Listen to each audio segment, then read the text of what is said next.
¿Observan la pantalla? Sí, doctora, está claro. ¿Quién es César? Sí, doctora, soy César. César, buenas tardes. ¿Cómo estás? Buenas tardes. Bien, doctorita, con la bendición, bien. ¿Usted cómo está? Gracias a Dios también bien hasta ahora. Esperando Esperemos la que sí. vacuna. Sí, doctora, Esperando la estamos. vacuna, César. Sí, doctora, así es, para todos.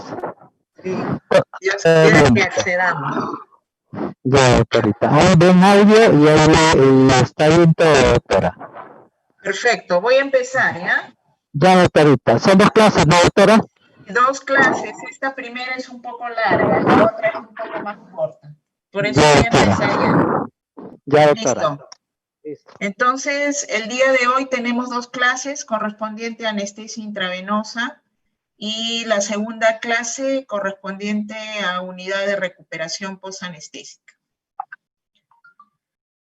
La técnica de anestesia general intravenosa es aquella en la que vamos a usar fármacos por vía solamente intravenosa, una combinación de fármacos en ausencia de cualquier otra droga inhalatoria o gas, ¿no? La anestesia intravenosa en los últimos 10, 20 años ha ganado una gran aceptación.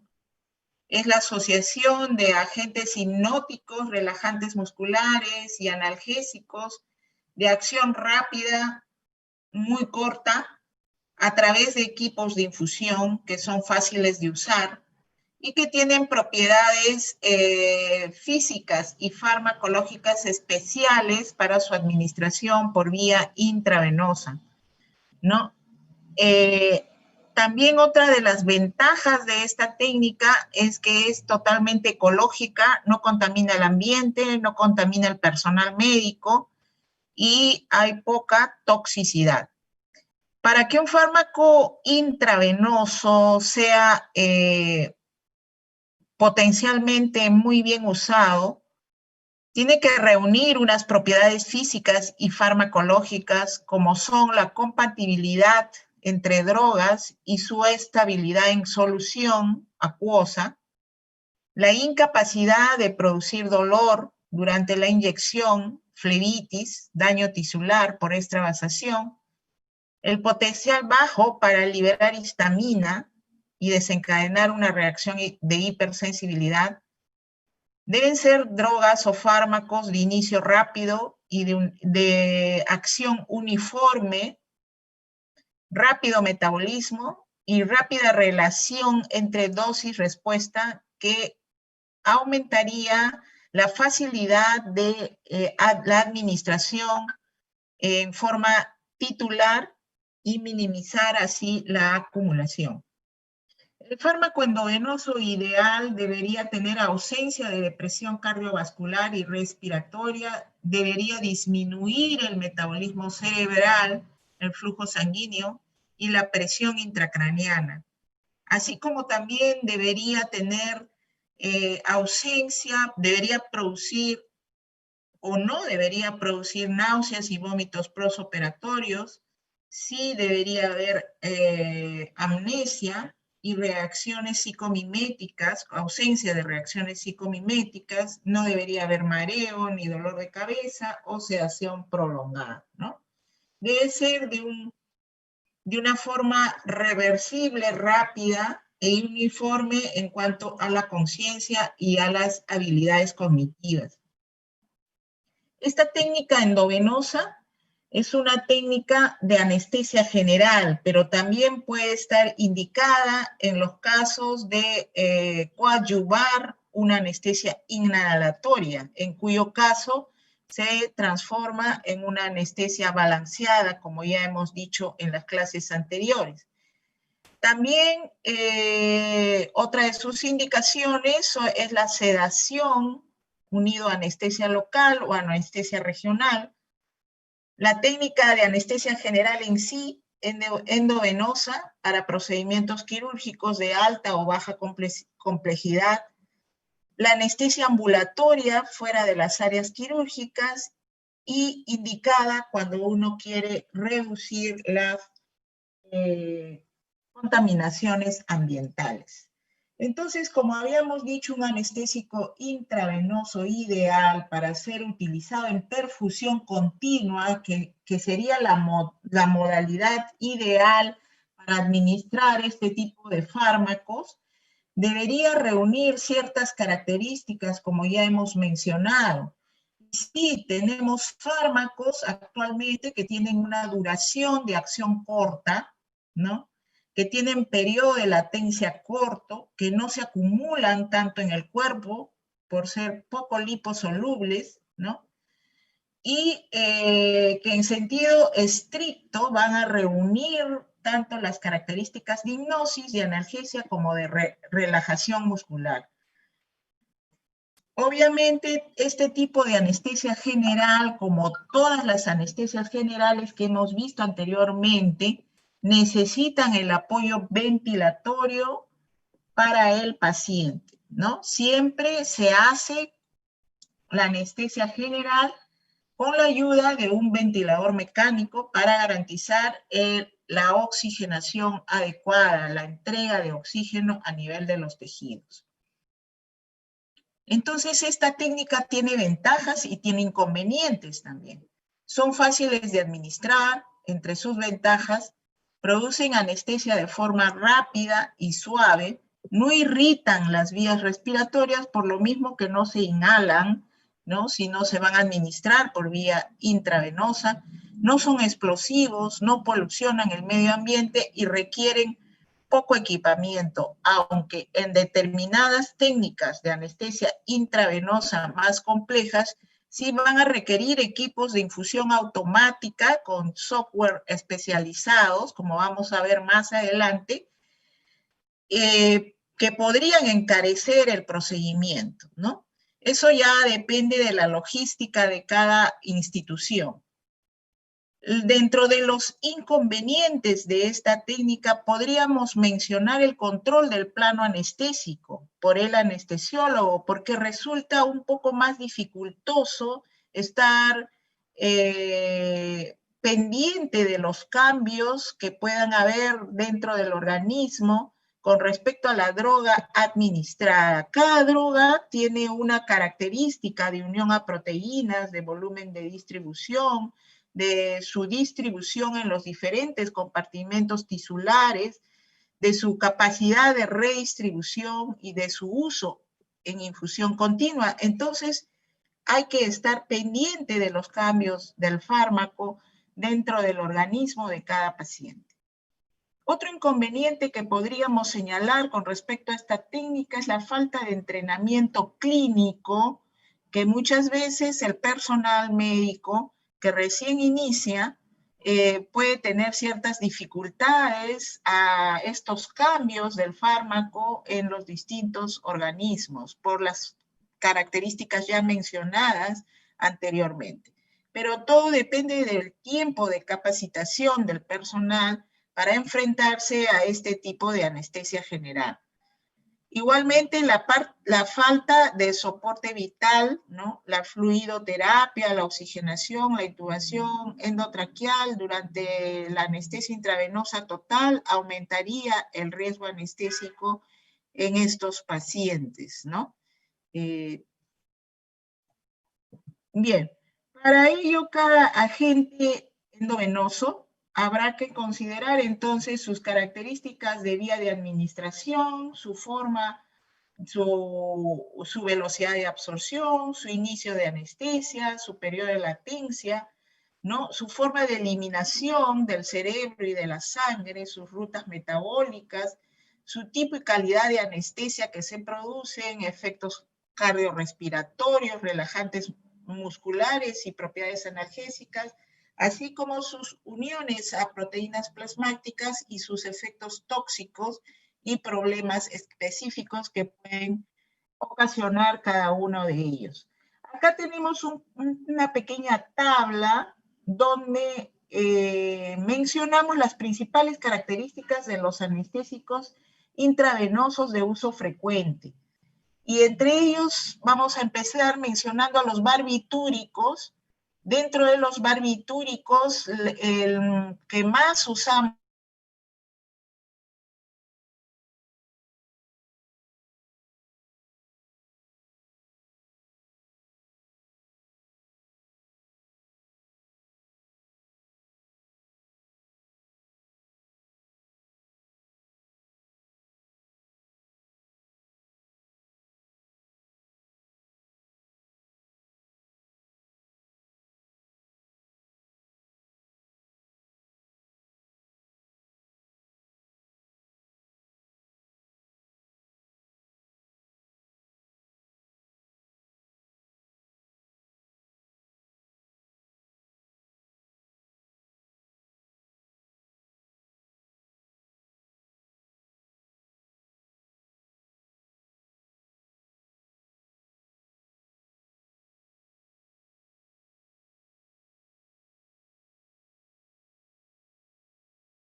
¿Alguien que me confirme que se ve la pantalla? Sí, doctora.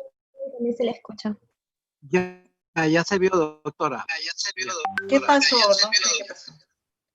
Sí, se fue el audio y se fue la pantalla. Ya, ahora sí la ven, ¿no? Sí. Ya. Bien, entonces, continuando con la clase, acá tenemos una tabla donde presentamos a los principales anestésicos intravenosos que van a producir hipnosis en los pacientes, inconsciencia en los pacientes, y tenemos dentro de los barbitúricos al tiopental, ¿no? A los no barbitúricos tendremos al propofol, al etomidato y a la ketamina, todos de administración intravenosa y producen inconsciencia, hipnosis en el paciente. El tiopental, como todos son de inicio de acción rápida, como pueden observar, ¿no? Aquí tienen las dosis un poco exageradas, porque propofol tenemos 2 a 3 miligramos por vía intravenosa por kilo de peso, tiopental 3 a 7 miligramos por vía intravenosa también por kilo de peso. Etomidato no existe en el Perú, pero tenemos que saber sus efectos. Ketamina sí existe en el Perú y por vía intravenosa tenemos dosis de 1.5 a 2 miligramos por kilo de peso para causar en todos ellos, con todos ellos, hipnosis o inconsciencia. Todos son de inicio de acción rápido, ¿ya? Son solubles en agua, ¿no? Son de tipo de inducción suave, salvo el propofol, que produce dolor a la inyección, el etomidato, que produce durante su inducción mioclonías o pequeñas contracciones musculares, ¿no? Y la ketamina, que es una droga antagonista del receptor NMDA, ¿no? Y que actúa antagonizando el receptor NMDA, que tiene función estimulatoria a nivel del sistema nervioso central. Pero como lo antagoniza la ketamina, favoreciendo los efectos inhibitorios del GABA, entonces lo que va a producir es sueño. Sin embargo, clínicamente vamos a ver que en el paciente va a producir excitación, ¿no? Y ahora vamos a ver con detenimiento más adelante. Esa es la característica de la ketamina. De todas las drogas hipnóticas, es la que va a producir efectos clínicos de excitación en el paciente, ¿no? Sin embargo, por otro lado, va a producir sueño e hipnosis. Es un estado disociativo de hipnosis la que produce la ketamina. Muy diferente al resto de hipnóticos, que todos lo que van a producir es inconsciencia con el paciente dormido, ¿no? Esta es una disociación, va a producir disminución de la sinapsis a nivel de la corteza y del tálamo, pero clínicamente va a parecer que estuviera despierto. Y eso vamos a ver ahora. El efecto cardiovascular y respiratorio igualmente es depresor entre los tres, y el que produce menos depresión cardiorrespiratoria de todos es el etomidato. Y la diferencia con la ketamina es que más bien la ketamina va a producir, en vez de depresión, estimulación del aparato cardiovascular y del respiratorio, manteniendo la respiración espontánea en el paciente, ¿no? La hipnosis es excelente en los tres, más en la ketamina, vuelvo a repetir, produce un estado de disociación. Va a producir hipnosis en el paciente a nivel central, pero clínicamente va a estar como un estado de catalepsia el paciente, ¿no?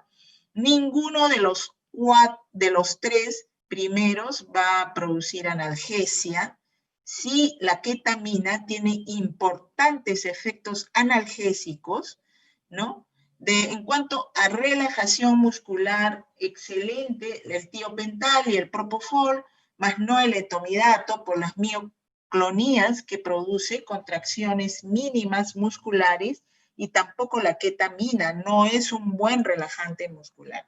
Efectos acumulativos, el tiopental por ser altamente liposoluble y la ketamina menos liposoluble que el tiopental, pero igual tiene efectos acumulativos importantes. No así el propofol y el etomidato. Y la recuperación es rápida en los barbitúricos, en el propofol y el etomidato, más no en la ketamina que demora en recuperarse de la hipnosis o de la catalepsia o de la disociación que produce a nivel central la ketamina, ¿no? Y tiene efectos, por sus efectos acumulativos. No, 20 preguntas, 35 minutos.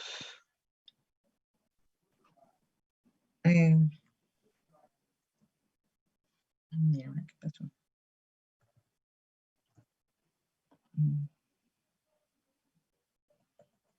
No me deja continuar. A ver un momentito. Voy a dejar de compartir un ratito para volver a entrar. Al parecer...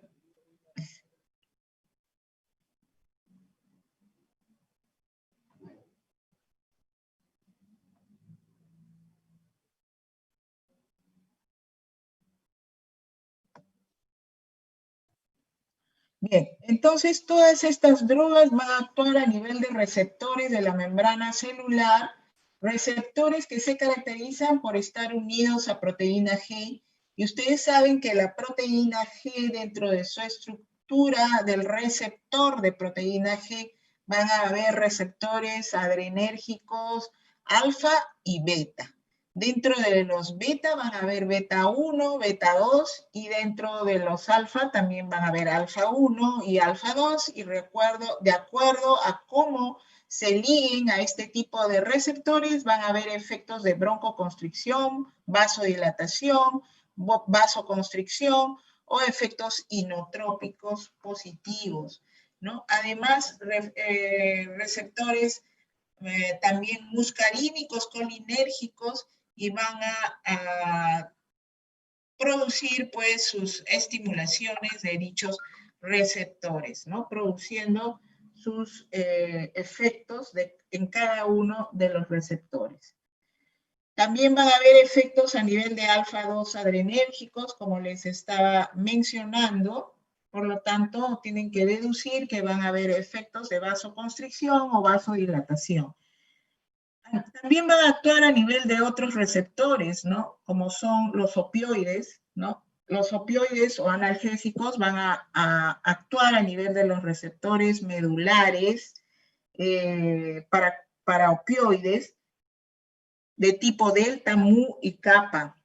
Cada receptor tiene un efecto característico y los tres van a producir analgesia, pero por ejemplo el mu se va a caracterizar porque va a producir también depresión respiratoria junto con la analgesia, bradicardia, miosis e hipotermia.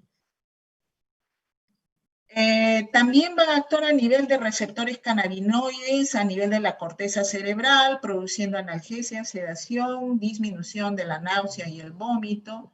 Van a actuar a nivel de las endotelinas y sus receptores a nivel vasodilatador en dosis bajas, a nivel de la sustancia Pi, produciendo también sus diferentes efectos, y a nivel de receptores de canales iónicos, produciendo excitación simpática.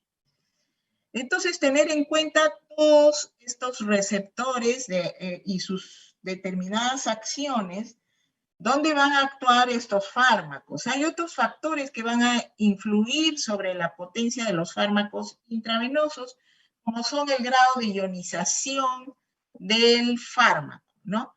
Cuanto menos grado de ionización haya, más fácilmente la droga va a atravesar la membrana celular, ¿no? Porque atravesar la membrana celular va a hacer que este fármaco tenga mayor capacidad libre de acción. En cambio, cuanto más liposoluble sea, va a haber más fijación en la membrana celular, por lo tanto, menos cantidad de fármaco libre que va a ser el que va a tener que actuar. o va a tener la mayor capacidad de acción. Entonces, a mayor ionización de la droga, menor liposolubilidad, ¿ya? A más ionización, menor liposolubilidad.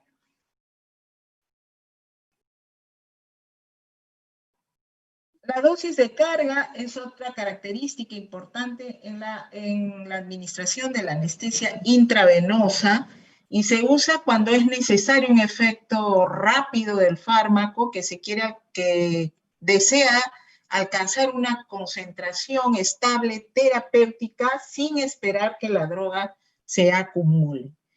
El grado de liposolubilidad del fármaco también es muy importante tener en cuenta. Sustancia soluble en lípido es un determinante mayor. La membrana celular es impermeable a sustancias hidrosolubles, más permeable a sustancias liposolubles, ¿no? El estado de unión a proteínas, a mayor unión a la proteína, menor actividad farmacológica, ¿no? Porque hay menos cantidades de fármaco que haga la actividad farmacológica. Y la albúmina es la principal proteína a la que se van a ligar estos fármacos. El fármaco libre es el que va a estar activo, porque es el que va a atravesar la barrera de la membrana celular. Hay que tener en cuenta las patologías que tienen menor cantidad de albúmina, tanto el síndrome nefrótico, la enfermedad hepática, el embarazo, la mayor edad, los extremos de la edad y las quemaduras. ¿Por qué? Porque vas a tener mayor cantidad de fármaco libre que va a actuar. Por lo tanto, hay que disminuir la dosis en estas patologías. El peso molecular del fármaco, a menor tamaño y menor peso molecular, mayor facilidad de entrada a nivel celular. Entonces, como hemos visto, la farmacocinética es importante tener en cuenta para estas drogas, ¿no? Igualmente la farmacodinamia, o sea, los efectos que va a realizar el fármaco en nuestro organismo, efectos terapéuticos y efectos tóxicos también. Todos los fármacos lo tienen a nivel de todos los sistemas, ¿no? Y su mecanismo de acción. La farmacodinamia y la farmacocinética de las drogas va a determinar la eficacia, la potencia y la relación terapéutica del fármaco. Entonces, vamos a ver que los comportamientos de estos anestésicos intravenosos van a depender de estas características, ¿no? Del volumen de distribución de la droga. Mayor va a ser para los más liposolubles, se van a distribuir más a nivel del volumen del compartimento de muscular y graso, por ejemplo, ¿no? Van a ir a depositarse a ese nivel. Menor para los menos liposolubles y altamente ligados a proteínas, ¿no? Como son el propofol, el letomidato y el tiopental.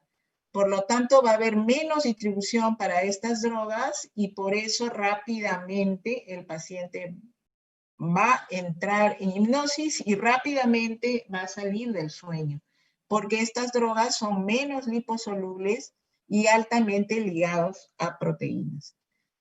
Los anestésicos intravenosos, entonces, los vamos a dividir en barbitúricos y no barbitúricos, como habíamos visto al principio.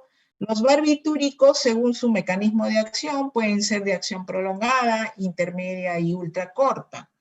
Vuelvo a repetir, los barbitúricos de acción ultracorta son los más usados actualmente y el representante es el tiopental, ¿no? Y van a haber modificaciones sobre su estructura dependiendo de quién sea la droga, si es el metoxicital, el tiamidal o el tiopental, ¿no? Van a haber cambios en su estructura, pero sus efectos van a ser similares, ¿no? Por ejemplo, sus efectos anticonvulsivantes, ¿no? Son muy comunes a los fármacos barbitúricos, su duración hipnosedante también, ¿no? Su duración corta, su mecanismo de acción lo comparten todos los hipnóticos barbitúricos y actúan a nivel del receptor GABA, ¿no? O del GABA, estimulando su acción inhibitoria a nivel del sistema nervioso central, suprimiendo la transmisión de neurotransmisores excitatorios como la acetilcolina. Entonces, todos los barbitúricos actúan a nivel del sistema nervioso central, produciendo hipnosis, aumentando o actuando a nivel del neurotransmisor GABA, ¿no? El ácido gamma-aminobutírico que tiene efectos inhibitorios a nivel del sistema nervioso central, ¿no? La activación de dicho receptor aumenta la conductancia de cloruros, actúa aumentando la circulación de los canales iónicos, sobre todo de los cloruros, hiperpolarizando y reduciendo así la excitabilidad de la neurona postsináptica. A nivel de los diferentes sistemas, pues, sus principales efectos, estamos hablando de los barbitúricos, van a ser disminución del flujo sanguíneo encefálico, disminución del metabolismo cerebral, aumento de la presión perfusión cerebral, ¿no? Acción protectora frente a isquemia cerebral, todos estos efectos, y tiene efectos también antioxidantes, inhibiendo la activación de los receptores glutaminérgicos, y tienen efectos anticonvulsivantes, sobre todo en el estatus epiléptico. A nivel del sistema cardiovascular, todos los barbitúricos son depresores cardiovasculares, van a producir hipotensión por disminución del retorno venoso y consecuentemente va a haber disminución del gasto cardíaco. A nivel gastrointestinal va a ser poco emetizantes, pero sí va a producir malestar estomacal, estreñimiento y disminución transitoria de la motilidad gástrica.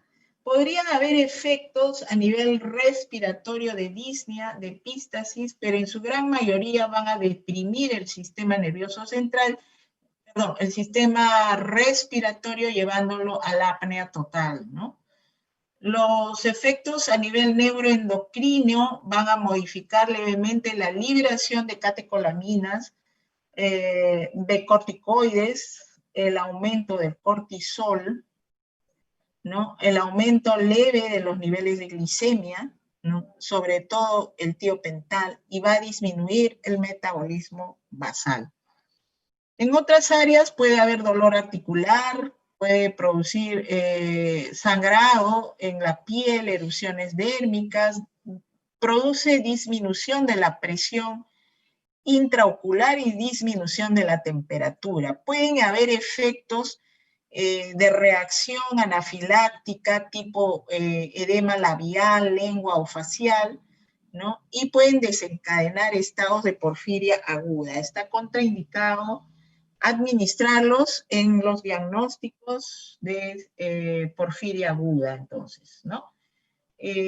Había mencionado yo que el barbitúrico más usado era el tiopental. Actualmente es un barbitúrico de acción ultracorta de pH alcalino, soluble en agua destilada y solución salina, y se liga a la albúmina en un 75%, altamente ligado a albúmina.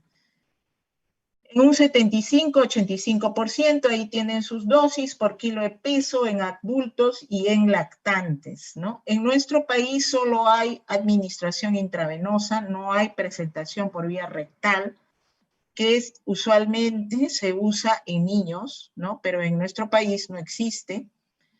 Las dosis de tiopental se disminuyen al 40% en pacientes geriátricos y en niños también, en las polos de la vida, y la dosis suele estar aumentada en el alcoholismo crónico, no así en la intoxicación aguda por alcohol. Como les decía, todos estos barbitúricos tienen efectos comunes y el tiopental también va a producir a nivel cardiovascular, hipotensión, disminución del retorno venoso, ¿no? Disminución del gasto cardíaco, produce aumento del consumo de oxígeno miocárdico, puede producir arritmia si es que es inyectado rápidamente, ¿no? La velocidad de la inyección en este tipo de drogas intravenosas es muy importante, porque si yo inyecto rápidamente cualquier droga intravenosa, los efectos a nivel cardiovascular van a ser mayores y a nivel respiratorio también van a estar incrementados. Estas drogas deben ser usadas con mucho cuidado en los pacientes hipovolémicos. A nivel del sistema nervioso central tiene efectos que son dependientes de la dosis, ¿no? Si yo coloco bajas dosis de tiopental, solo voy a tener efectos sedantes. Si yo trabajo dosis entre 3 a 5 miligramos por kilo de peso, esas son drogas generalmente hipnóticas que van a producir depresión respiratoria e inconsciencia. A nivel del sistema nervioso central también tiene el efecto anticonvulsivante en dosis de 1 a 2 miligramos por kilo de peso. No necesito colocar mayores dosis para calmar un estatus epiléptico, por ejemplo, ¿no? A más dosis mayores sí voy a tener efectos hipnóticos y anestésicos. Recuerden que no es un analgésico el tiopental, ¿no? A dosis bajas vamos a producir fenómeno de excitabilidad. Si es que no usamos o no asociamos una droga analgésica al hipnótico, porque en presencia de dolor no le voy a cubrir el dolor al paciente. Voy a tenerlo, sí, inconsciente, en sueño, pero no voy a cubrir dolor. Entonces, lo que va a producir es más bien excitabilidad por dolor. A nivel respiratorio también va a haber depresión, te lleva prácticamente a la apnea en dosis hipnóticas, pero si tú mantienes dosis bajas, vas a evitar la depresión respiratoria, mantener la respiración espontánea y sin producir sedación en el paciente. A dosis elevadas puede producir broncoconstricción, reacciones de broncoespasmo, por estimulación colinérgica, liberación de histamina y estimulación directa del músculo liso, ¿no? Pero a dosis hipnóticas puede haber menor reactividad laríngea y depresión respiratoria con la concomitante hipoventilación, retención de CO2 e hipoxia.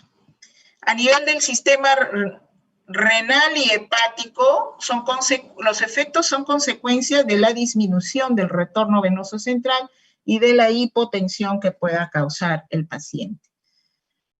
Relajación muscular transitoria por el efecto que dura el tiopental, que es corto, ¿no? Si no lo asocio a un relajante muscular, igual que si no asocio a un analgésico, no tengo analgesia, si no asocio a un relajante muscular, no voy a tener una buena relajación muscular.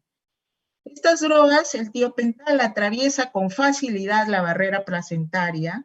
A veces pacientes gestantes que entran de emergencia a sala de operaciones para cesáreas, por ejemplo, placentas previas, ¿no? Entonces, en ellos no hay tiempo para colocar una anestesia regional y se le indica una anestesia general.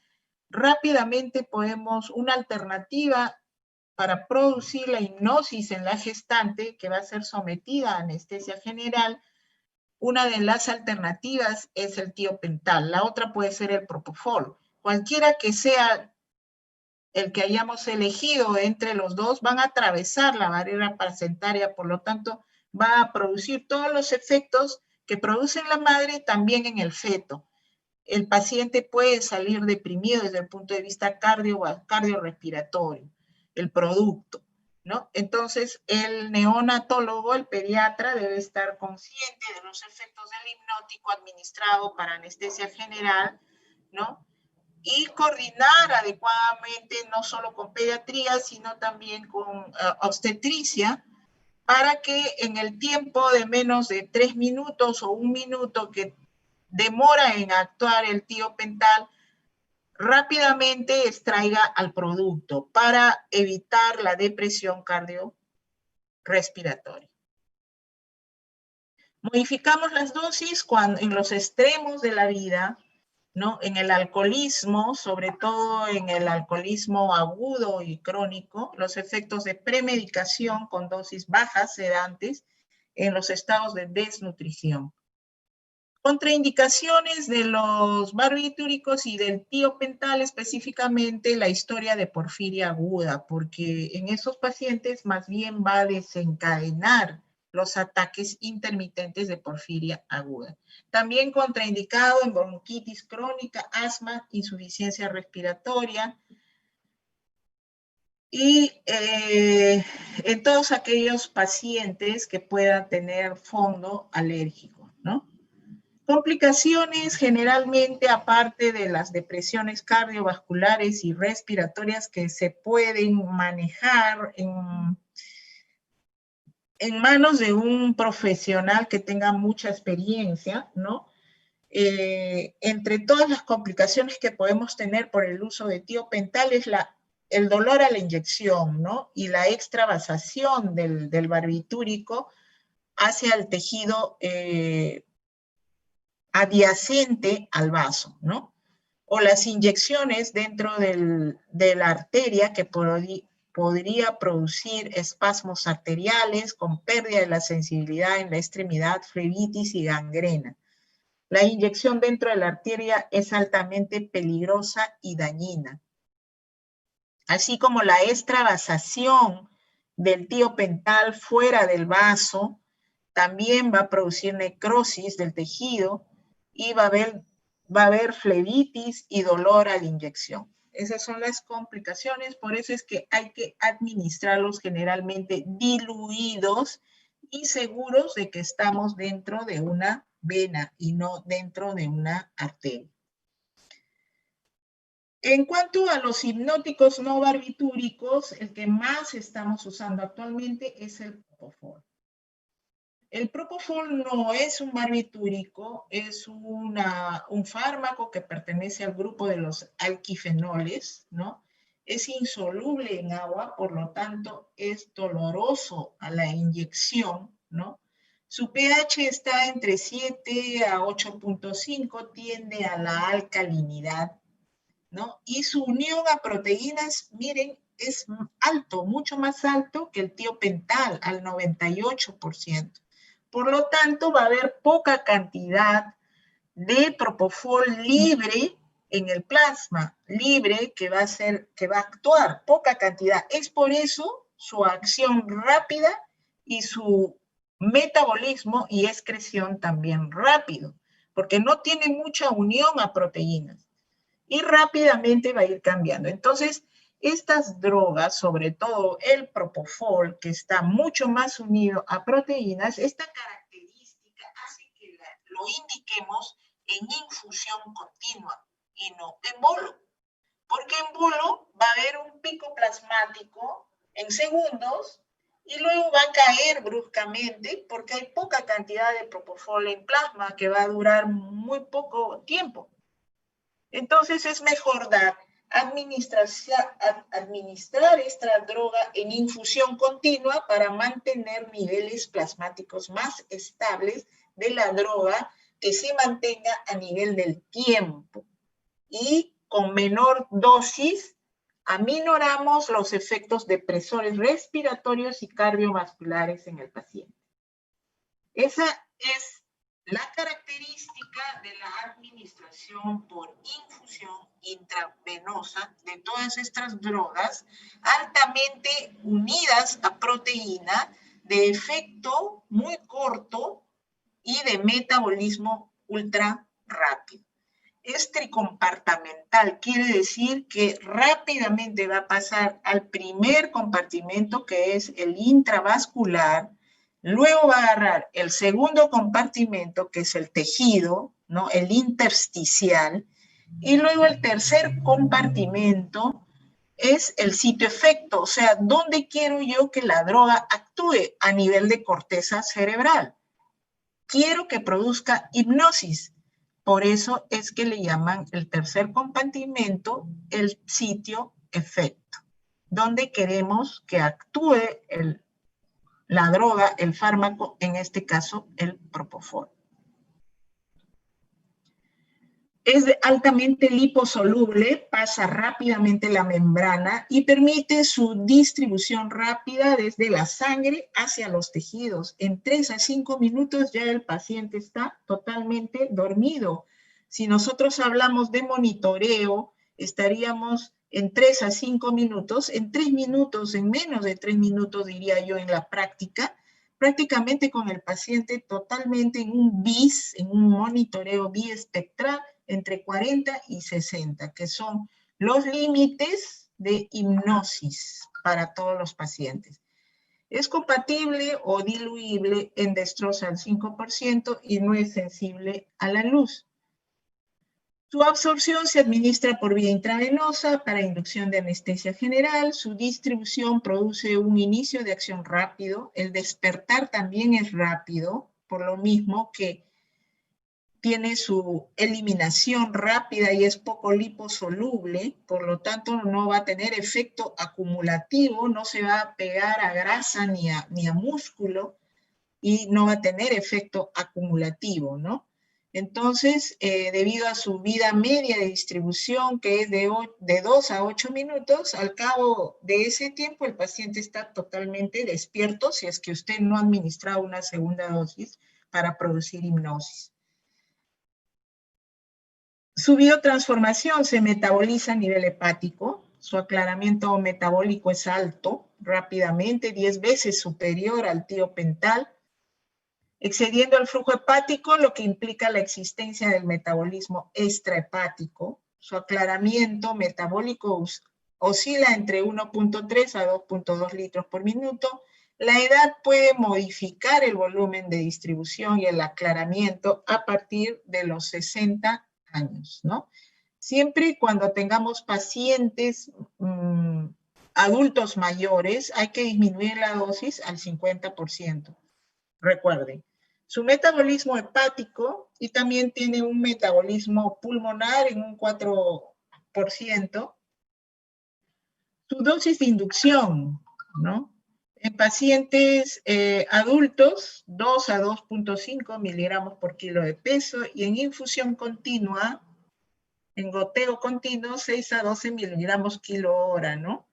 En ancianos, miren cómo disminuye la dosis al 50%.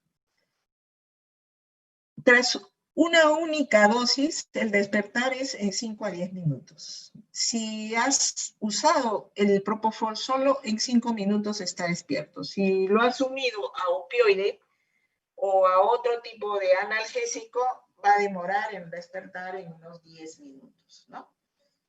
El despertar en infusión continua es máximo en 10 a 15 minutos. A nivel del sistema nervioso central, también va a potenciar la acción del neurotransmisor GABA, va a disminuir igual el flujo sanguíneo cerebral, disminuye el consumo de oxígeno cerebral, aumento de la resistencia vascular, ¿no? Disminuye la presión intracraniana, igual que los barbitúricos, y también tiene efecto anticonvulsivante. Es indicado o adecuado para neurocirugía, al igual que el tiopental. A nivel del sistema cardiovascular va a haber disminución del gasto cardíaco, igualmente, disminución de la presión arterial, disminución del flujo coronario. En administración por infusión, los cambios van a ser menos significativos, sobre todo en pacientes de mayor edad sí va a haber mayor significancia en estos efectos, por eso es que debemos usarlo en infusión, ¿no? Y usados combinados con relajante muscular y opioides se puede presentar bradicardia, ¿no? Recuerden que tenemos que combinar todas estas drogas obligadamente con relajante muscular y con analgésicos, porque los hipnóticos, no son analgésicos ni relajantes musculares, ¿no? Por lo tanto, estas otras drogas también tienen efectos bradicardizantes, entonces hay sumatoria de efectos cuando se unen las drogas. A nivel respiratorio también el efecto es depresor, pero en este caso no va a haber tanta broncoconstricción como con el tiopental, más bien va a haber efecto de broncodilatación, ¿no? Y la inducción deprime la reactividad laringea, facilitando la intubación, igual que el tiopental, y la colocación de una máscara laringea, por ejemplo, ¿no? Otros efectos: va a disminuir bastante la presión intraocular, el propofol, y va a tener, este efecto es muy importante porque tiene un efecto antiemético, el propofol, sobre todo a dosis de sedación, ¿no? Dosis bajas en el paciente pediátrico. Entonces, esto es importante porque generalmente por ejemplo, barbitúricos tienen mayor o menor efecto antiemético que el propofol. Contraindicación en hipovolemias, en shocks, en estados de alergia, pero alergia sobre todo al compuesto del propofol, ¿no? Porque el propofol tiene compuesto derivado del huevo, entonces en pacientes que son alérgicos al huevo, mejor no colocar propofol. En determinado momento se contraindicó en menores de 3 años, pero actualmente hay protocolos de administración de propofol para pacientes menores de 3 años, sin mayores intercurrencias. Potencian el efecto de los inhalatorios y de los opioides. Y bien, el propofol unido a un tipo de opioide, también de acción ultracorta, ¿no? Y de periodo de latencia muy corto y de autoeliminación, como es el remifentanil, se llama o constituye el régimen de anestesia intravenosa total, de sus siglas en inglés conocido como TIVA. El TIVA es la unión del propofol con el remifentanil y manejan modelos tricompartimentales para explicar su mecanismo de distribución tanto del hipnótico como del analgésico a nivel de los 3 componentes o de los 3 compartimentos, como son el intravascular, el intersticial y el sitio efecto. Todos en modalidad infusión constante, ¿no? Que permite reponer la disminución de la concentración en el compartimento central dado por la eliminación rápida y la redistribución rápida que tienen estas drogas. Este modelo de TCI o infusión controlada por Target requiere unas bombas que llevan dentro de sí unos sistemas computarizados, unos chips que ya vienen programados para infundir las 2 drogas, tanto propofol como remifentanil, de acuerdo al peso, a la edad y a la talla del paciente. Entonces uno ingresa a la máquina datos de sexo, edad, talla y peso, y de acuerdo a eso el programa de la bomba de infusión saca una dosis para ese paciente de propofol y de remifentanil para infusión continua. Eso hace que la inducción sea suave, que la concentración plasmática sea constante, tanto a nivel plasmático como cerebral, que las modificaciones durante toda la cirugía sean rápidas y precisas. Si bajó mucho la presión, si se deprimió mucho desde el punto de vista cardiovascular, entonces modifico la dosis y la modificación va a ser rápida y la recuperación del paciente y de todas sus funciones autonómicas también van a ser rápidas. Actualmente, de todas las técnicas anestésicas generales, la más usada y la más moderna es el TCI o TIVA en infusión controlada por un sistema computarizado, con drogas de acción rápida, de absorción rápida, de eliminación rápida, como son el propofol y el remifentanil. Ustedes me preguntarán, ¿y el relajante muscular?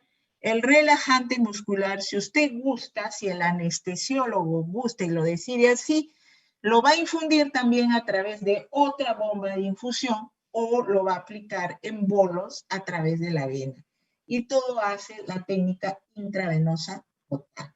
Generalmente se usa también un relajante de acción corta, ¿no? O de acción intermedia, como son el rocuronio o el becuronio. Preferible usar rocuronio. Si la cirugía va a demorar más de 3 a 4 horas, entonces usar becuronio, que tiene tiempo de acción más largo que rocuronio. Entonces consta de un ordenador que se va a unir a un equipo de bomba de infusión con jeringa. Tiene una jeringa especial en la cual se carga el propofol y se carga el remifentanil. Y a través de un software que tiene la bomba de infusión, va a simular la farmacocinética en un algoritmo de infusión. El anestesiólogo introduce los datos ya mencionados y se va a automáticamente determinar una concentración plasmática por el sistema de microsoftware que tiene la bomba.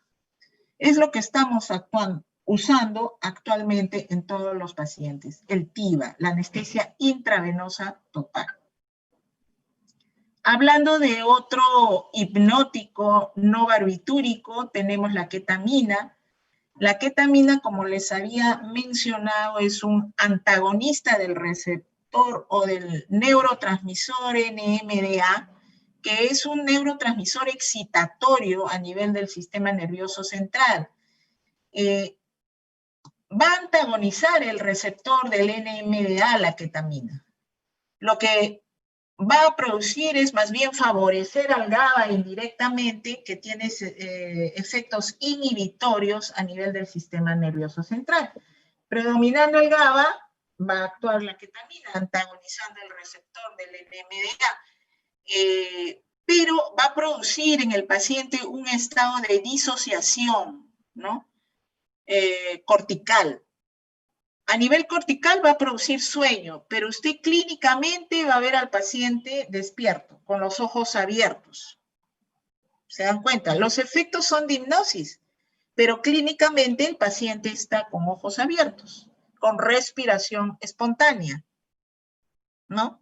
Y que nos obliga a usar un relajante muscular para poder intubar, pero va a estar dormido el paciente, a pesar de que está con los ojos abiertos y con la respiración espontánea y con los reflejos de defensa respiratorios, tanto tos, deglución, van a estar presentes, no los deprimen, a comparación que los barbitúricos o el propofol, por ejemplo, que sí va a producir apnea y depresión total de estos reflejos. La ketamina no, va a conservar estos reflejos a nivel respiratorio, ¿no? Y a nivel cardiovascular, sus efectos de la ketamina van a ser más bien estimulantes, va a haber hipertensión, va a haber taquicardias y puede producir arritmias también, ¿no? Entonces, esa es la disociación, el estado disociativo que produce la ketamina en el paciente después de su inyección intravenosa, ¿no? Va a haber el efecto a nivel clínico inhibitorio por antagonismo a nivel del receptor NMDA, pero clínicamente el paciente va a estar con presión alta, con taquicardia, con respiración espontánea, con aparentemente consciente porque va a estar con los ojos abiertos, ¿no? Entonces, es el estado de disociación anestésica que produce la ketamina y que por eso se caracteriza. Dosis para producir hipnosis, 1 a 2 miligramos por kilo de peso, ¿no? Y si usted quiere usarlo en infusión continua, 0.5 a 1.5 miligramos kilo hora para programar la bomba de infusión. La ketamina, si se asocia a un opioide, va a mejorar su estado analgésico porque también tiene efectos, sobre todo analgésicos somáticos, ¿no? Y va a actuar a nivel también de cannabinoides y a nivel de receptores opioides, también medulares, sobre todo, para producir la analgesia somática, ¿no? Las benzodiazepinas también son drogas intravenosas y van a producir hipnosis. También tienen efectos ansiolíticos, sedantes y anticonvulsivantes, como depresores respiratorios y que van a disminuir la respuesta al CO2, disminuyendo el volumen corriente hasta llegar al apnea, va a disminuir el flujo coronario y van a disminuir el flujo sanguíneo cerebral. Existen benzodiazepinas de acción larga, intermedia y corta. Actualmente en anestesia estamos usando las de acción corta y el representante es pues el midazolam, ¿no es cierto? De acción corta. El diazepam lo usábamos hace años como efecto sedante y agente inductor de hipnosis. Todas las benzodiazepinas tienen efecto amnésico, ¿no? Eso es la diferencia con ketamina y con propofol, ¿no?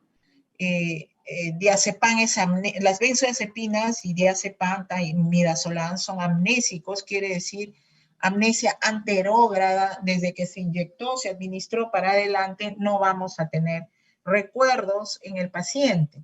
En cuanto a la ketamina, si nosotros queremos borrar los recuerdos que produce la ketamina, y me olvidaba, ketamina produce sueños terroríficos, produce sueños tipo pesadilla. Para borrar en el paciente esos recuerdos horrorosos, se usa la ketamina unido a la benzodiazepina, puede ser diazepam o midazolam, para producir la amnesia de esos sueños tipo pesadilla, ¿no?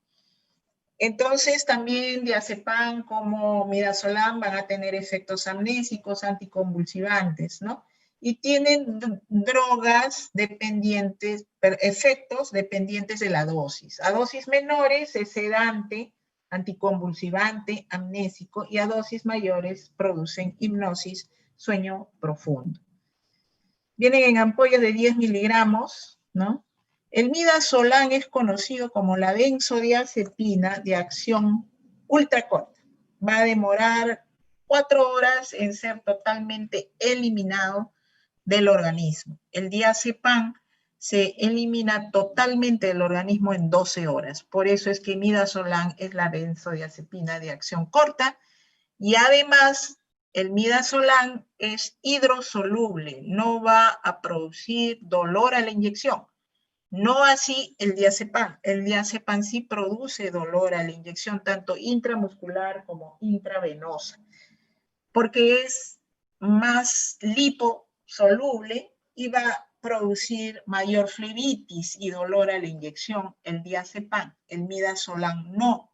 El midazolam es hidrosoluble, no produce flebitis, no produce dolor a la inyección. Es por eso que de las benzodiazepinas vamos a usar más midazolam, pero hay que tener presentes sus efectos cardiovasculares, y a nivel cardiovascular puede producir depresión importante comparado con el diazepam. El diazepam es más estable cardiovascularmente que el midazolam, ¿no? Puede producir grandes hipotensiones el midazolam comparado con el diazepam. En cuanto a los opioides, ya ustedes los conocen, la morfina es la madre de todos los opioides, el opioide más antiguo conocido a nivel farmacológico, ¿no? Y tiene pues reacciones adversas, pero todas estas drogas ya, los opioides solo tienen efectos analgésicos importantes, ¿no? Se usan con esa finalidad en anestesia, por su efecto analgésico. Pero así como toda droga tiene sus ventajas y tiene sus desventajas también, ¿no? Entonces vemos que a nivel cardiovascular la mayoría de los opioides, tanto morfina como sus derivados sintéticos de la morfina, van a producir bradicardia, hipotensión, ¿no? Pueden producir broncoespasmo por reacción de liberación de histamina, ¿no? Y debido al efecto directo sobre el músculo liso bronquial, puede producir mareos, miosis, visión borrosa, ¿no? A nivel gastrointestinal, estreñimiento, constipación, náuseas y vómitos, ¿no? Son reacciones adversas de la morfina y que van a tener la mayoría de los opioides. Vienen ampollas de 10 miligramos y otras presentaciones de 20 miligramos y la inducción va a ser 1 miligramo por kilo intravenoso. Los derivados sintéticos de la morfina tenemos los más usados, el fentanil y el remifentanil. En Perú tenemos solo fentanil y remifentanil, pero 4 son los derivados sintéticos de la morfina. El sufentanil, el fentanil, el alfentanil y el remifentanil, ¿no? Y todos, como son hijos derivados sintéticos de la morfina, igual van a tener los mismos efectos que mamá morfina, ¿no? Entonces pueden producir bradicardia, hipotensión en determinado momento, hipertensión también, va a haber apnea, depresión respiratoria, convulsión, podrían haber convulsiones, de hecho presentan miosis los pacientes, visión borrosa por acción de los opioides, constipación, y puede haber hasta rigidez muscular, impidiendo el pasaje del oxígeno, sobre todo hacia los pulmones, ¿no? El remifentanil tiene las mismas características de todos, pero se caracteriza por ser, de todos, el más rápido en periodo de latencia, en tiempo de acción y en tiempo de metabolización, ¿no? El de acción más corta. ¿Y por qué? Porque tenemos que es poco liposoluble, ¿no? Poco liposoluble, por lo tanto va a tener mayor fracción libre y no se va a pegar al tejido celular subcutáneo y al tejido muscular, ¿no?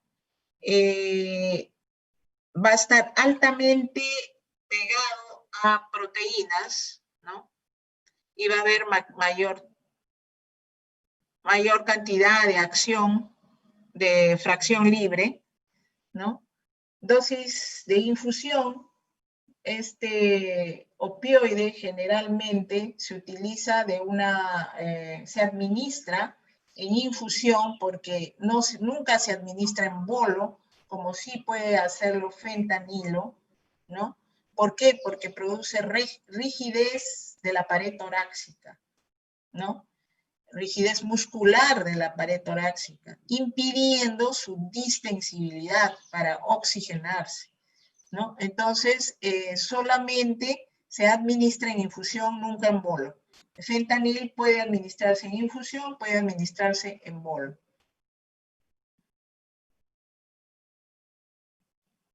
También recuerden que cada droga intravenosa tiene su receptor, ¿no? Va a actuar dentro de un receptor a nivel de la membrana celular.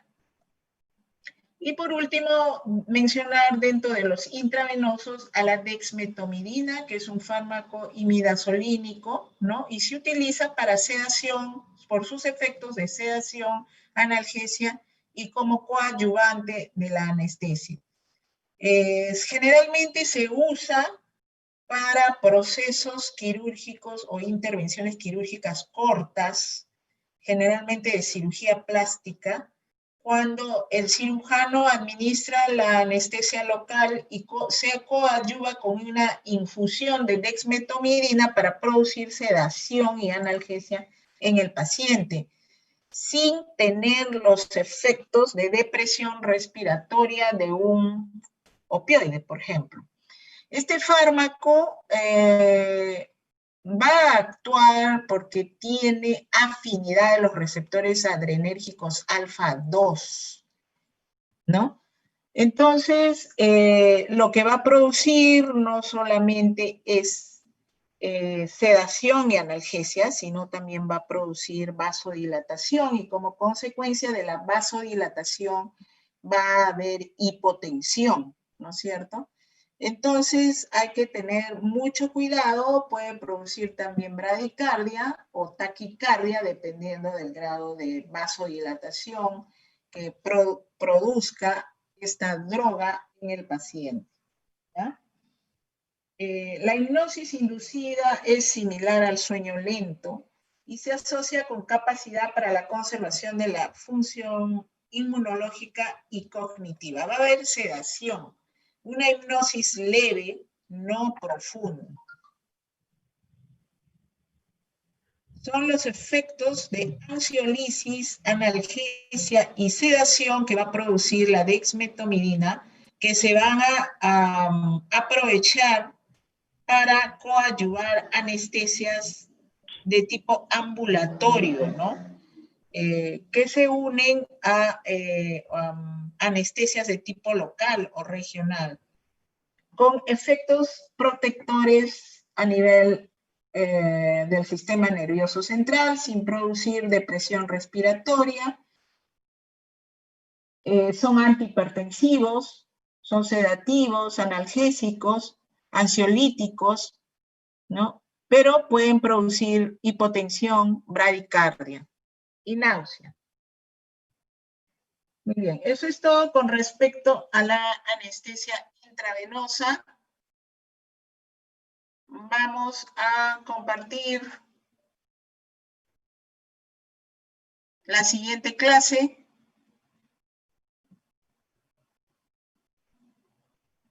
En esta clase vamos a revisar lo que es la unidad de recuperación posanestésica. Al final vendrán las preguntas. Entonces, esta clase tiene el objetivo de presentarles la unidad de recuperación posanestésica, más comúnmente conocida como URPA, ¿no? Y es el lugar donde el paciente va a regresar totalmente a su estado preoperatorio. Recuerden el concepto de anestesia en la primera clase, que era un estado reversible. Después del efecto de todos los fármacos, vamos a nuevamente tener al paciente de vuelta consciente con su respiración espontánea, su sensibilidad y su tono muscular, ¿no?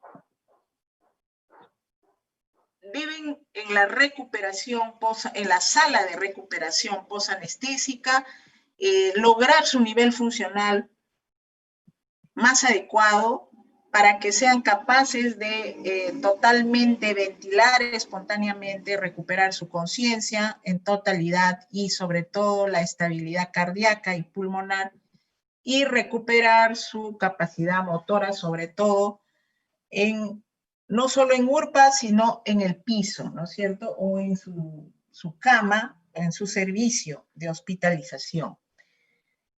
Algo que deben tener muy claro es que el paciente no sale del quirófano si no está respirando espontáneamente. O sea, el anestesiólogo no lo lleva a la sala de recuperación posanestésica si el paciente en sala no ha recuperado su volumen corriente, su frecuencia respiratoria, sus reflejos de deglución, de defensa del sistema respiratorio para evitar las aspiraciones pulmonares. Y si está estable hemodinámicamente. Con esos criterios cumplidos, sale del quirófano a recuperarse de la conciencia totalmente en URPA. ¿Ya? Acá hay un error. Dice que la estabilidad cardiopulmonar se recupera en URPA. No. En el quirófano, vuelvo a repetir, no sale del quirófano si no hay ventilación espontánea y si no hay estabilidad cardiovascular. Porque yo no voy a reanimar un paciente en URPA. Si el paciente se me deprime en la sala y ahí lo reanimo. Pero en URPA lo único que va a recuperar totalmente es la conciencia y el tono. ¿Ya? Inclusive el tono puede terminarlo de recuperar al 100% en su piso o en su servicio, en su cama de hospitalización. Entonces, ¿qué es la sala de recuperación posanestésica? Es la sala destinada a proveer los cuidados posanestésicos inmediatos del paciente que ha sido sometido a cirugía y a procedimiento de anestesia general o anestesia regional o sedación profunda, si es que ha asistido a procedimientos diagnósticos fuera del quirófano, hasta que se alcancen los criterios de alta predefinidos. Entonces, vuelvo a repetir, de sala de operaciones no sale el paciente, o sale, mejor dicho, con ventilación espontánea, con buen volumen corriente, con reflejos de protección de vía aérea y con estabilidad cardiopulmonar. ¿Puede estar dormido? Sí, puede estar dormido. Con analgesia. Va a URPA a recuperarse totalmente de la conciencia, de la hipnosis. ¿Ya? En URPA va a haber monitoreo igual que en sala de operaciones. Monitoreo de lo que ya habíamos hablado, de la oxigenación, de la ventilación, de la hemodinamia y de la temperatura. En URPA, en recuperación posanestésica. Si hubiera cualquier alteración en esos 4 criterios, pasa la voz al centro quirúrgico y avisa que el paciente está hipotenso o que no recupera conciencia o que se deprimió desde el punto de vista respiratorio o que presenta una arritmia. Y rápidamente el quirófano personal de sala de operaciones viene a la recuperación posanestésica y soluciona el problema. O ve si el paciente regresa al quirófano. ¿Ya? Hay constante monitoreo y vigilancia. Este equipo de recuperación posanestésica tiene la responsabilidad de manejar los problemas que se puedan presentar post-anestesia. Y generalmente lo hacen en base de escalas de puntuación. ¿Ya? Esta sala de recuperación posanestésica siempre es una condición, una norma que debe estar cerca al quirófano, cerca a las unidades de cuidados intensivos y de ayuda diagnóstica, rayos X, banco de sangre, laboratorio, etc.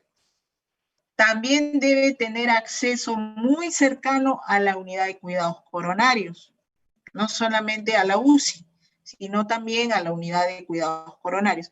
Entonces, deben estar todos juntos, todos ellos juntos, quirófanos, UCIs, rayos X, banco de sangre, laboratorio, para poder ayudar al paciente siempre y cuando presente complicaciones en cualquiera de estos parámetros ya mencionados, 4 parámetros mencionados.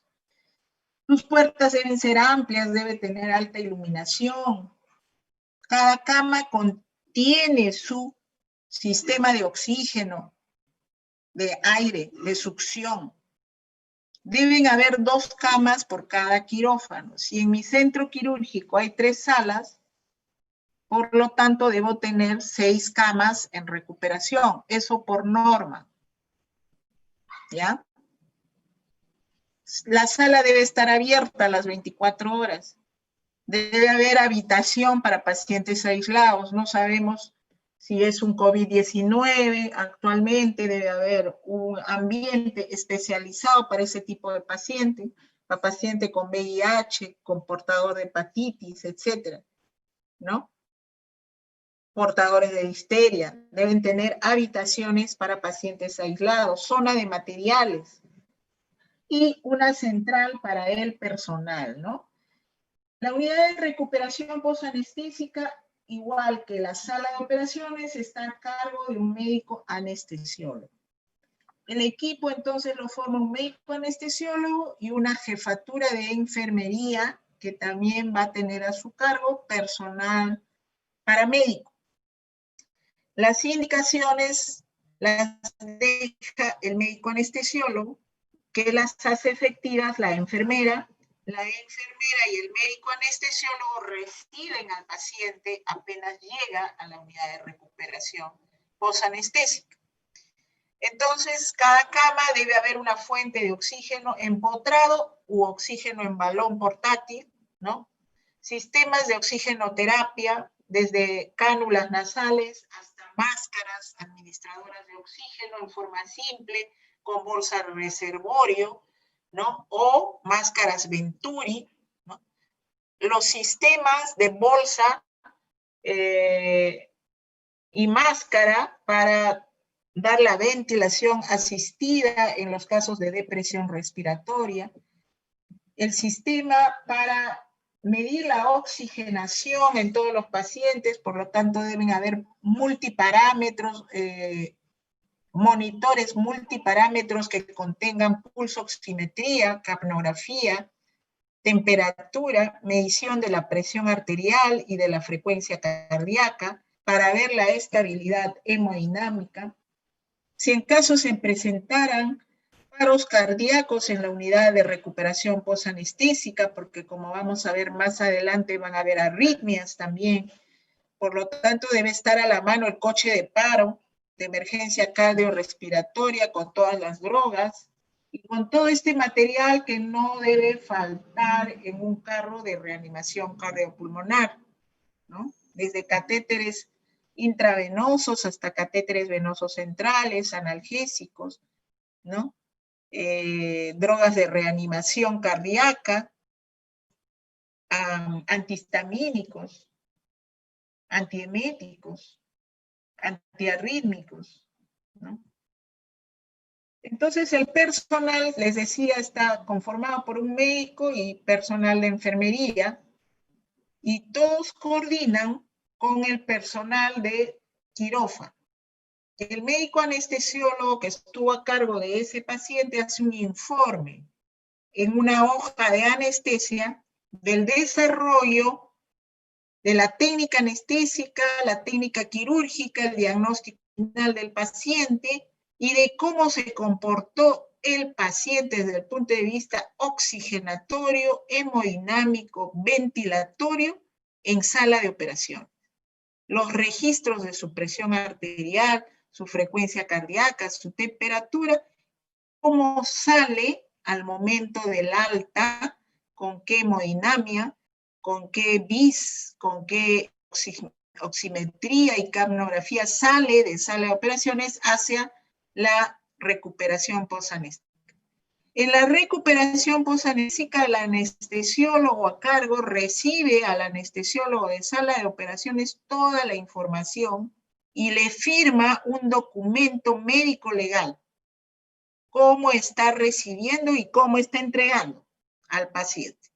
A partir de ese momento, el anestesiólogo de recuperación se encarga o se responsabiliza de la vida del paciente.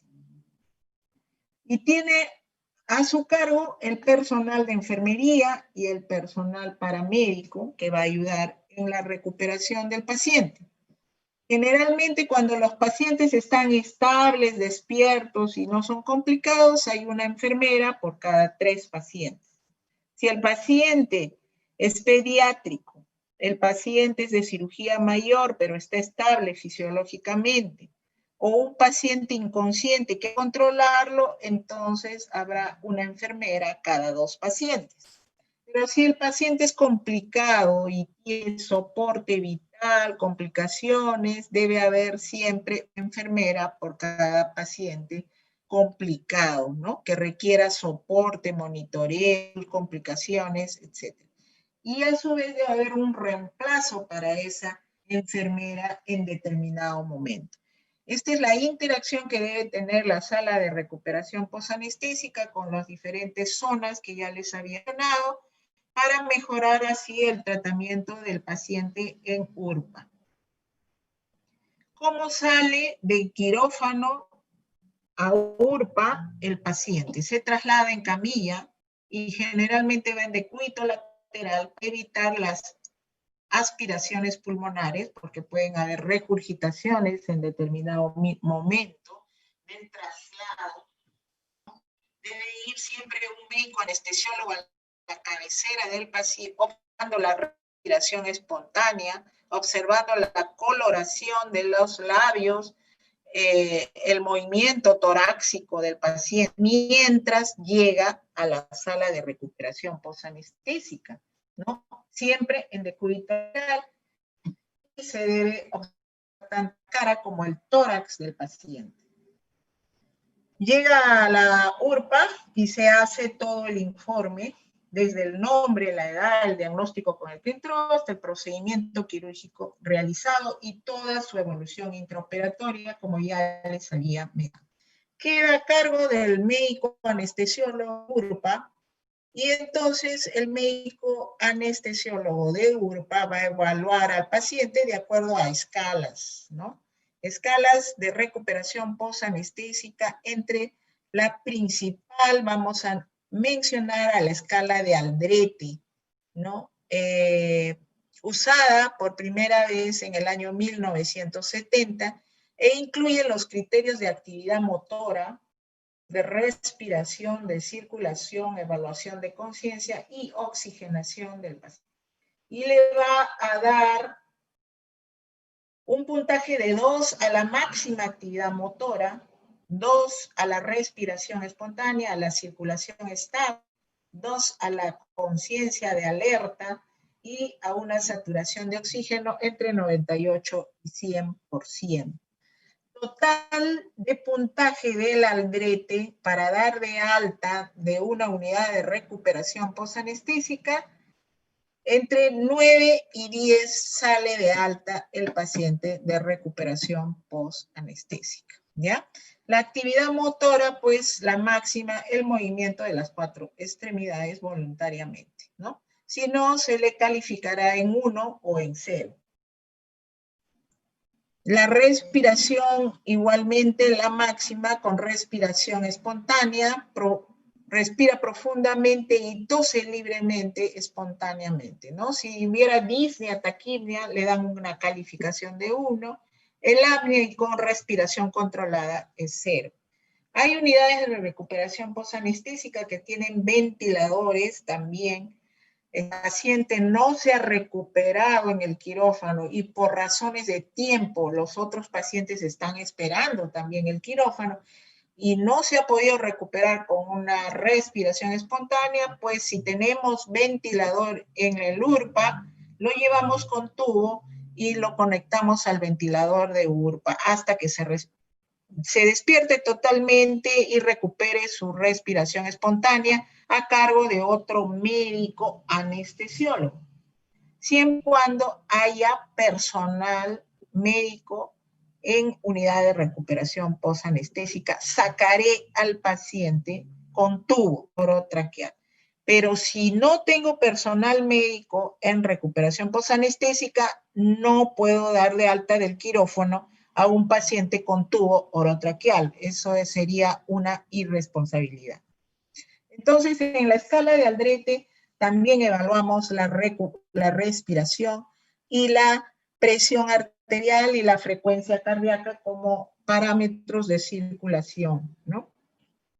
Y le vamos a dar un puntaje de 2 a aquella presión arterial y frecuencia cardíaca que se encuentra en más del 20% del nivel preanestésico basal o en menos del 20% del nivel basal preanestésico, ¿no?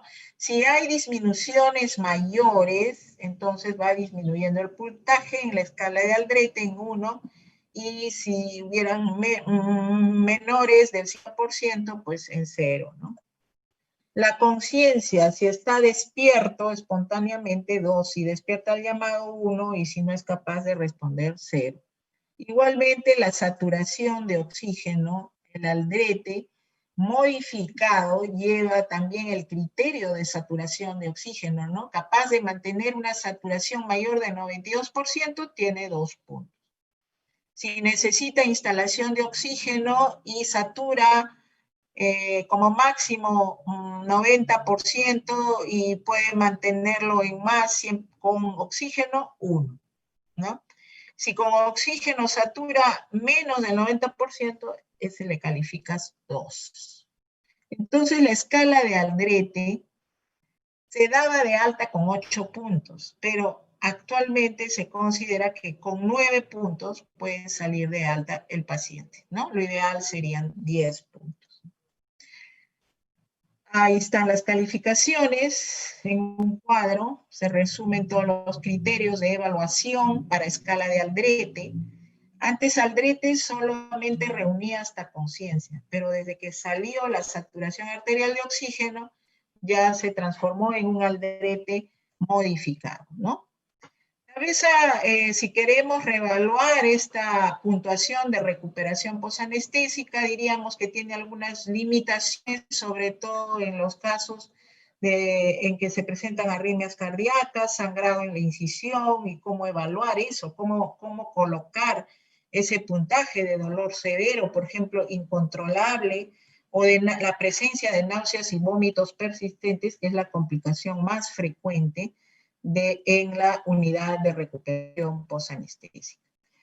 También hay modificación de esta escala con respecto a la cirugía ambulatoria para pacientes que rápidamente van a ser dados de alta porque han sido sometidos a procedimientos diagnósticos y tienen que irse a su casa ese mismo día, ¿no?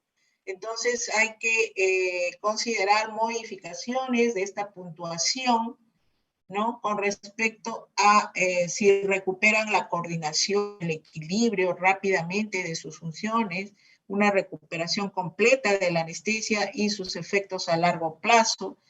Todo paciente que va a cirugía ambulatoria debe ir acompañado de un familiar para que evalúe también o ayude al paciente en su recuperación, ¿no? La intensidad del dolor de la herida quirúrgica, la condición del apósito que cubre la herida, la habilidad de ponerse de pie, de cuidar de sí mismos, ¿no? De la capacidad de vestirse, de ir al baño, etc.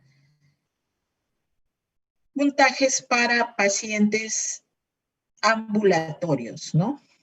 La tolerancia de la vía oral, la capacidad de orinar espontáneamente, sobre todo cuando se han usado anestesias regionales de tipo subaracnoidea, que, como ustedes saben, tiene uno de los efectos, es la retención urinaria, ¿no? Sobre todo en la subaracnoidea. Los pacientes con puntaje mayor o igual a 9 pueden ser dados de alta, ¿no? Y aquí tienen ustedes todos los criterios que toma en cuenta esta escala modificada para pacientes ambulatorios, ¿no? Y su puntaje. Hay otras guías seguras para dar de alta al paciente después de cirugía ambulatoria, ¿no? Hay otros criterios que se deben tomar en cuenta, algunos coinciden con los criterios anteriores, y también otras escalas de recuperación posanestésicas especial, como por ejemplo el Bromage, la de Bromage, que nos sirve para evaluar una anestesia regional. Un paciente que ha sido sometido, por ejemplo, a una cirugía de rodilla o de tobillo, ¿cómo lo voy a evaluar? A ese, obviamente, no lo voy a evaluar con Aldrete, ¿no? Lo tendré que evaluar con una escala de Bromage, donde considero el movimiento de los pies y de las rodillas, ¿no? Cuando es completo, casi completo, parcial o nulo, ¿no? Entonces le doy igualmente una calificación al Bromage, ¿no?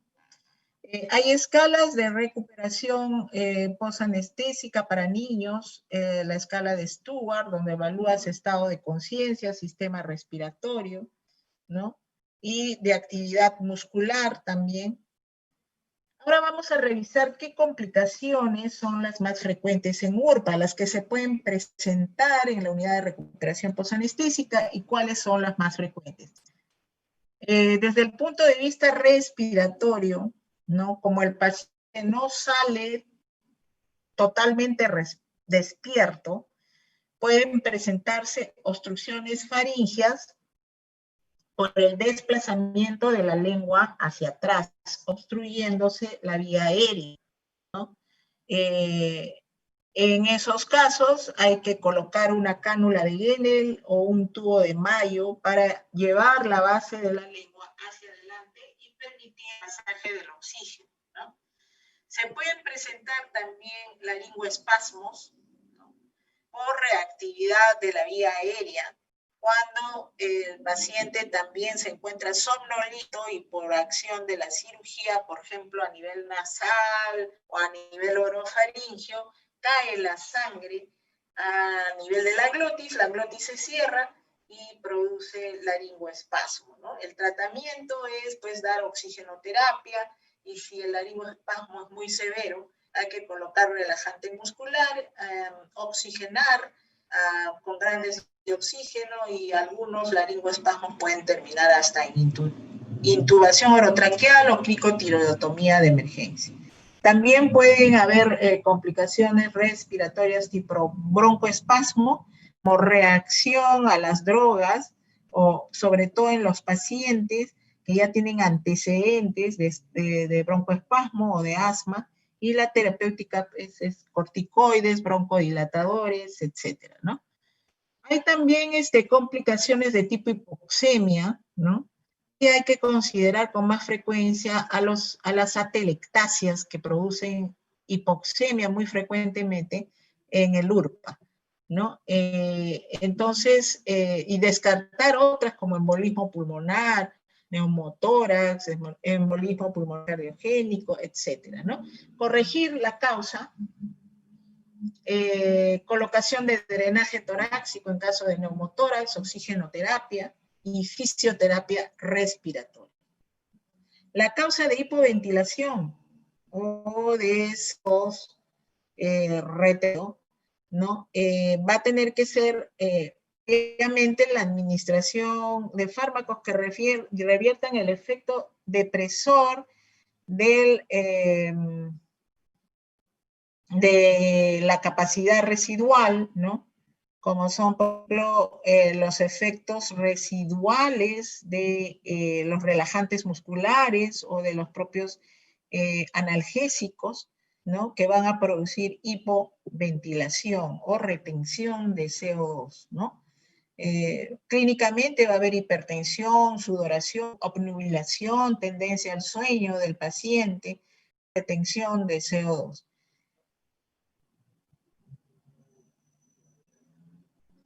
También tenemos las causas de hipotensión, hipertensión y arritmias, las causas circulatorias, ¿no?, que se pueden presentar en la unidad de recuperación. La hipotensión por sangrado, que es la causa más frecuente desde el punto de vista quirúrgico y que va a ocasionar una disminución de la precarga, disminución de la contractilidad miocárdica y de la poscarga, y entonces hay que dar tratamiento de reposición de líquidos y sangre para tratar las hemorragias, si es que se ha complicado demasiado y hay un problema de contractibilidad, hay que dar inotrópicos, ¿no? Y en caso de que hubiese vasoplegia, ¿no?, por ejemplo, en los casos de anestesia regional, podríamos usar efedrina. En Perú no existe efedrina ni fenilefrina, pero sí tenemos Fortil como vasoconstrictor para contrarrestar la vasoplegia producida por anestesia regional. También las crisis hipertensivas se pueden presentar en la unidad de recuperación. La causa más frecuente, pues, los antecedentes de hipertensión arterial, y hay que tratarlos con fármacos antihipertensivos, ¿no? Pero también la causa de la presión arterial elevada puede ser la hipercapnia, ¿no? Por presencia de dolor, puede haber hipertensión arterial. Entonces hay que tratar la causa desencadenante de cada complicación, ¿no? Si, por ejemplo, es presencia de dolor lo que le está ocasionando la elevación de la presión alta, no voy a dar un antihipertensivo, tengo que dar un analgésico, ¿no? Si la causa de la hipertensión es retención de CO2, tengo que tratar la atelectasia, que lo está causando la hipertensión, la retención de CO2, como con broncodilatadores, oxigenoterapia, etc., ¿no? También se pueden presentar arritmias en la unidad de recuperación posanestésica. Las arritmias son generalmente traducciones de alteraciones iónicas metabólicas en el paciente. Hay que ver si el paciente trae antecedentes de diabetes mellitus, si trae antecedentes de hipertensión, ¿no? O sea, la patología cardíaca propia que podría desencadenar la arritmia, ¿no? La isquemia, el síndrome coronario, etcétera, ¿no? Tratar la causa y usar fármacos antiarrítmicos si es que no cede al tratamiento de la causa, ¿no? ¿Qué puede hacer que haya en la recuperación de la conciencia? La causa más frecuente es que si la enfermera dice, doctora, su paciente no se recupera, no despierta, entonces hay que evaluar los efectos residuales de los anestésicos, ¿no? Y descartar siempre, tener en consideración las alteraciones hidroelectrolíticas o metabólicas. Y también en el diagnóstico diferencial entrarían los accidentes cerebrovasculares. Otras complicaciones mucho más frecuentes en unidad de recuperación anestésica son el dolor y las náuseas y los vómitos. Estos últimos, las náuseas y vómitos, son las complicaciones más frecuentes estadísticamente observadas en unidad de recuperación posanestésica. Y el tratamiento son los fármacos antieméticos, como pueden ser los procinéticos tipo metoclopramida 10 miligramos, una ampolla endovenosa, versus ondansetron también, que tenemos en ampollas de 8 miligramos por vía intravenosa. En cuanto al dolor, el tratamiento, pues hay que ir siguiendo la escala del dolor, ¿no? Recomendada por la OMS, donde tenemos en dolor leve, el primer escalón es administrar AINES y opioides menores. El dolor moderado, administrar los mismos AINES por vía intravenosa, ¿no? Y en el dolor severo, usar pues opioides exclusivamente, tipo fentanil, etcétera, como tratamiento del dolor. Igualmente, la temperatura, la hipotermia, es una causa de complicación en la unidad de recuperación posanestésica y generalmente es porque los anestésicos generales producen vasodilatación, igualmente que los anestésicos locales usados en anestesia regional pueden producir vasodilatación y hay pérdida de calor, ¿no es cierto? ¿Qué medidas debo tomar? Actualmente tenemos calentadores de fluidos y tenemos mantas, sobre todo para pacientes adultos mayores, épocas de invierno, mantas térmicas, ¿no? Que funcionan con flujo de aire cálido continuo. Entonces las frazaditas térmicas se hinchan de un calor continuo que es administrado a través de unas máquinas eléctricas que van a proporcionar calor al paciente que está vasodilatado, ¿no? Mejorando sus niveles de temperatura. Muy bien, eso es lo que les quería compartir el día de hoy en las dos clases. Si tuvieran preguntas.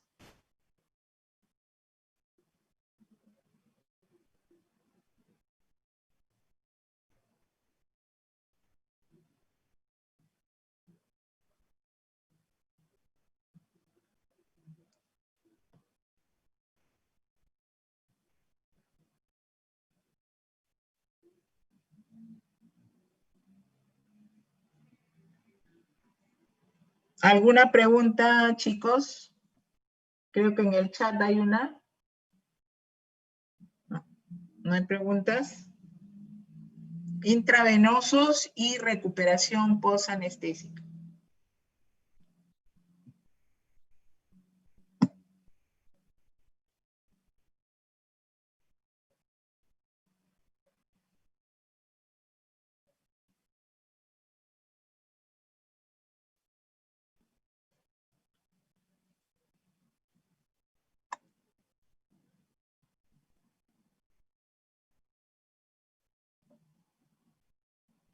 ¿Todo está claro entonces? Bien. Entonces,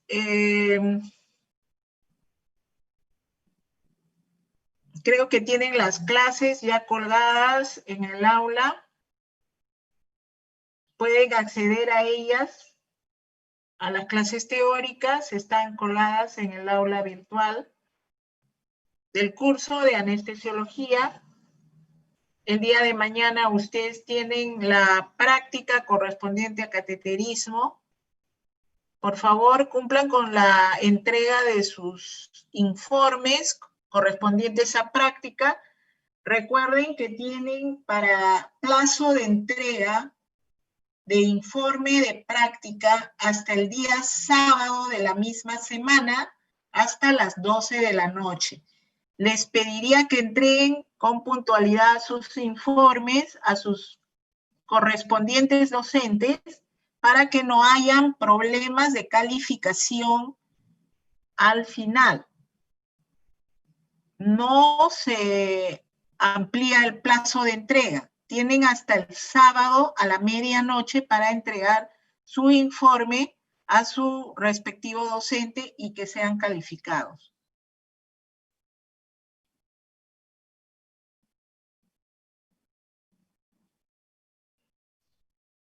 La próxima clase es la correspondiente a reanimación cardiopulmonar básica. Las dos últimas clases, RCP básico y RCP avanzado. El lunes 21, RCP básico.